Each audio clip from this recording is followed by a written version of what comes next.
What's up, guys? Gun here. Hopefully, you guys are having a blast with the fantasy football season upon us, man. It is a lot of fun. I love the research. I love the thrill. I love the sweats during football games. In this video, we're going to talk about a subject that I don't really see a lot of people cover, even myself. A lot of people have paid subscription services, including myself, but I do feel like there's a large portion of new people to fantasy sports that rightfully so maybe don't trust paying subscription fees and whatnot to services, or just maybe feel more rewarded when they do the research themselves. So I thought a really cool video idea would be to present to you guys 6 websites that have some free access to help you in your week to week, day to day, game to game research.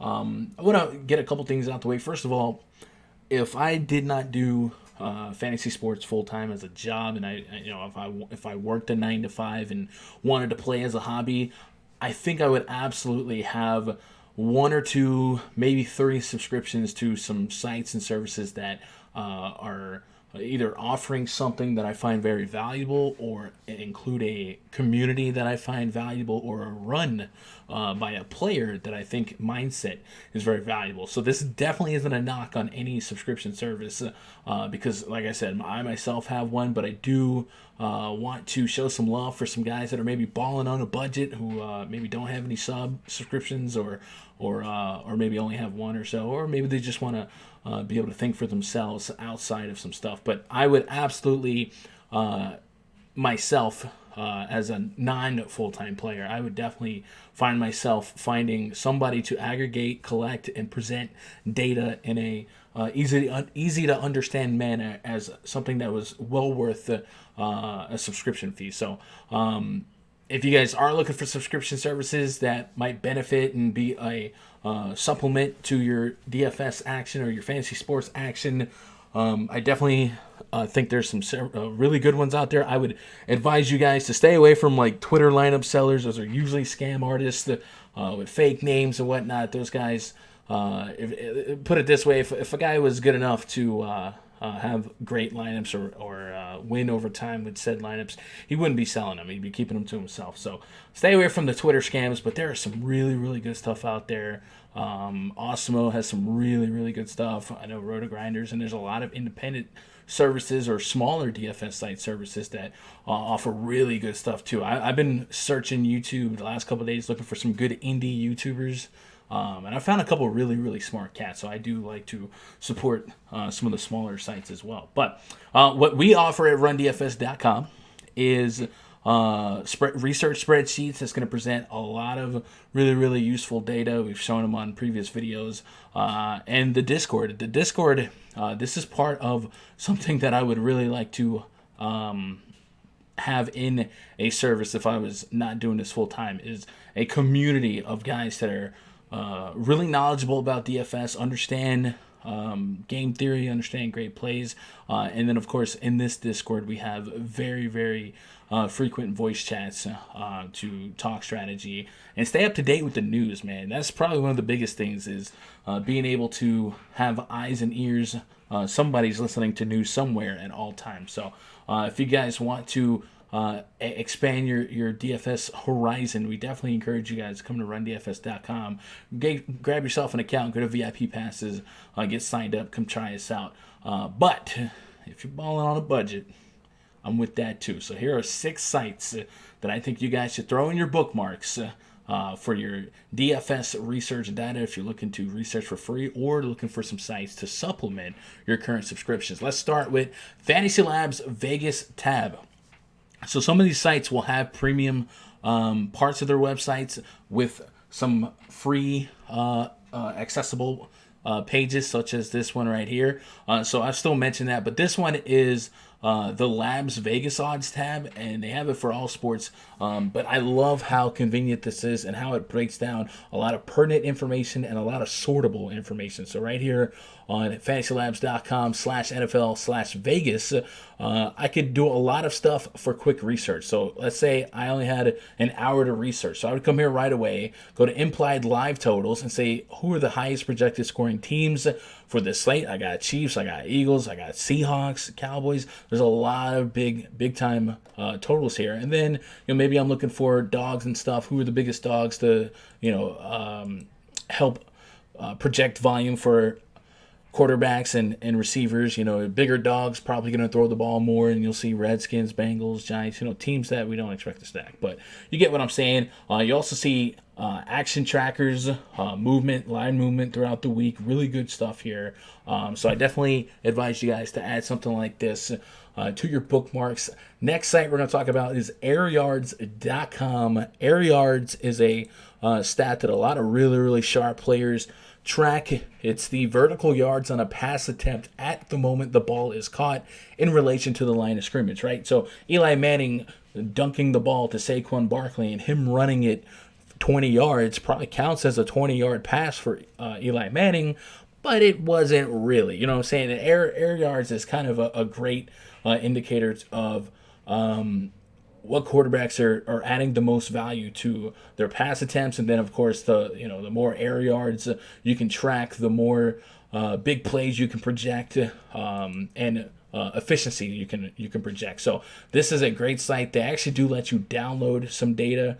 You can sort it on their website. So if we go to, let's say, players receiver efficiency right here on airyards.com. Give it a second to load. You can choose a player. Right now, Antonio Brown via alphabetical orders up there. We can look at yards after the catch by season and sort that, and it'll pop up with some information, some graphs and whatnot. And then air yards data itself under sortable data. Hey, you say tomato, I say tomato. It's a pretty efficient look at that. So if we go to air yards sortable data, check wide receivers. Let's check tight ends too. Why not? And then uncheck retired. We'll go to last season, 2018. All teams, and it's going to list everyone here. You'll see A. average depth of target. It's kind of something we're looking at here for projecting guys with longer target rates, and then receiving yards. All this really pertinent stuff that you can sort and download. They allow you to download the data as well. So if you're a Excel guru or Google Sheets guru and you want to make your own sheets with information like this and color coded, all that good stuff, it's a really awesome resource that they allow you to take advantage of. And then you can sort by season, or you can even take some weeks out. So definitely recommend adding airyards.com to your bookmarks.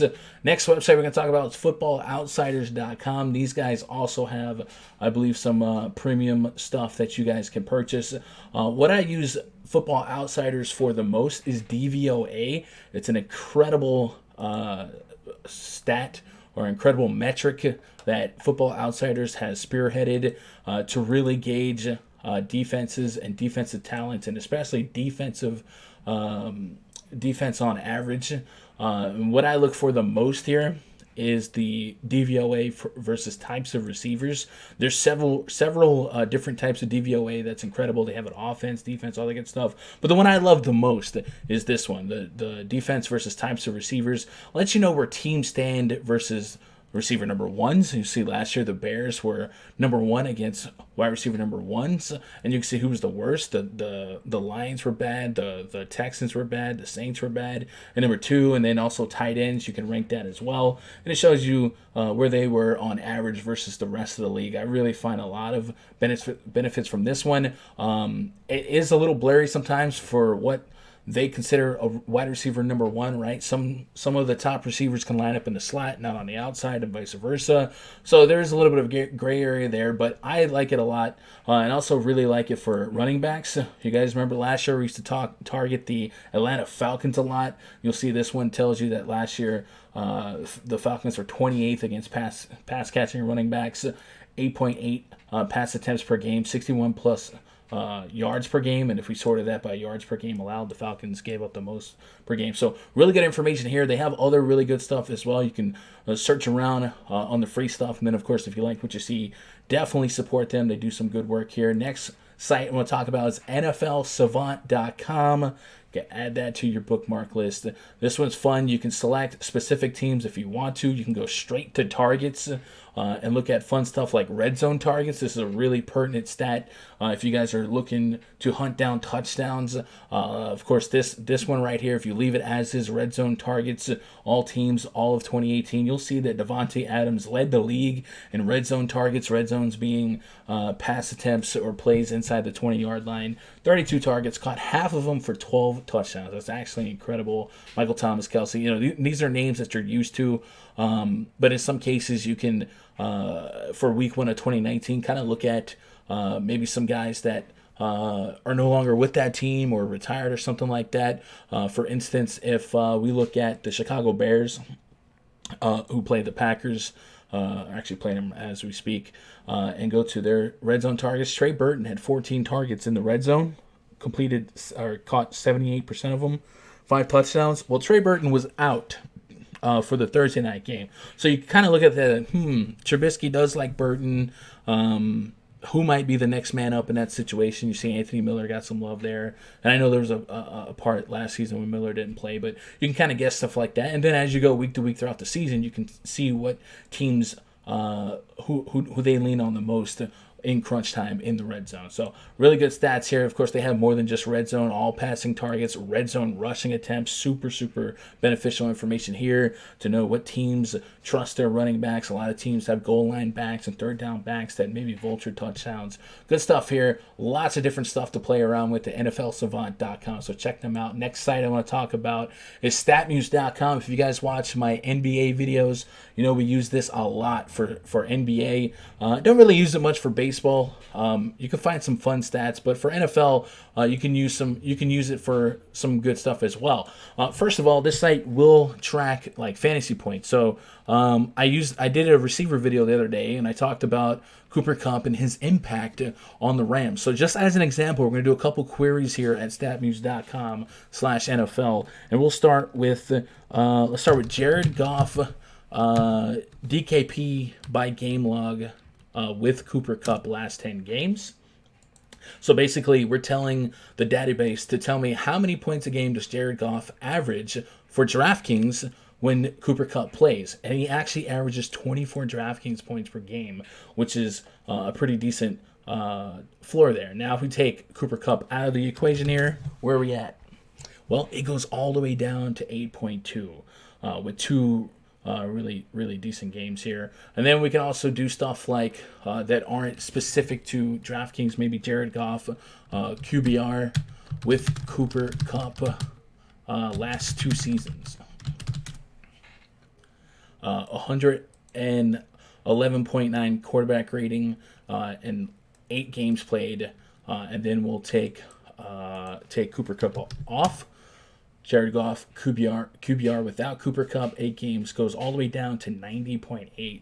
So that's a big impact. And then lastly, not lastly, but another example is receivers. So this is one that I thought was really, really interesting. Brandon Cooks, the wide receiver 1 for the Rams, DKP per game log with Cooper Kupp last season, 18.55. And now Brandon Cooks, DKP per game without Cooper Kupp, 13.73. So looks like everyone benefits on the Rams when Cooper Kupp is on the field. So an excellent site to ask questions like that. It's not going to really present a whole lot of like other fun stats. I mean, you could put NFL defenses points per game at home last season to see like what defenses played better at home. If we go sort that, points per game. Defense points per game. You can sort stuff like that and ask it all kinds of different queries. So I like StatMuse.com. It's a fully free website. You can have some fun with it. Find some curious cases because as the season rolls along, you'll see guys be out and then you can just get a quick look at, hey, how did this guy do in previous games when this person was out? So I definitely like that. And lastly, we'll talk about fantasy.nfl.com. Of course, this is a site that hosts free leagues and stuff like that. But if you go to this website and click research, there's some pretty aesthetically pleasing stuff that is presented to you that you can absorb. There's some columns and stuff like that. One of the things you might look at is fantasy points against. And if we go to the 2018 season, and we want to say, I don't know, we want to play a quarterback this week. Well, last season, who allowed the most fantasy points against? Well, it looks like the Falcons allowed a lot of fantasy points. The Saints allowed a lot. The Bucs allowed a lot. And that might give you a starting point of guys to look at. And then maybe you can reverse it or go look all the way at the bottom. The Bills, the Bears, the Vikings, these teams allowed the fewest fantasy points to opposing quarterbacks. And you would go cross-reference maybe their defensive personnel this season and whatnot. And start or stop from there. You can do the same for running backs, wide receiver, tight end, kicker, all that good stuff. They have projections, and I think I read that their projections is based on PPR, so you can sort their projections here. It looks like they got Christian McCaffrey as a high projected guy, Saquon, the usuals, Deshaun Watson. Fun stuff to play around with. Obviously, sorting it's a little bit tougher, a little bit more difficult, but if you're balling on a budget, you can make it work. Scoring leaders, elite performers, player trends, all this stuff that looks pretty fun to snoop around with. So those are 6 sites that I think you guys can extract some value if you don't have a subscription to a site that maybe aggregates or presents a lot of this information already. Like I said, we'd love to have you at rundfs.com. I would certainly recommend having a sub or two to some really, really good information, good minds, and good communities. But if you don't, man, in the meantime, these sites might be able to help you out. If you appreciate videos like this, man, help me out. Hit a thumbs up. If you like the channel, maybe subscribe. We'll have plenty more content in the coming days, the coming weeks, the season, and we'll be covering NBA when that gets here too. If you got anything else for me, twitter.com/GundackerSports. Link up with me. DMs are open. We'd love to link up with you. I'll see you guys later. Good luck. God bless. Go win some money.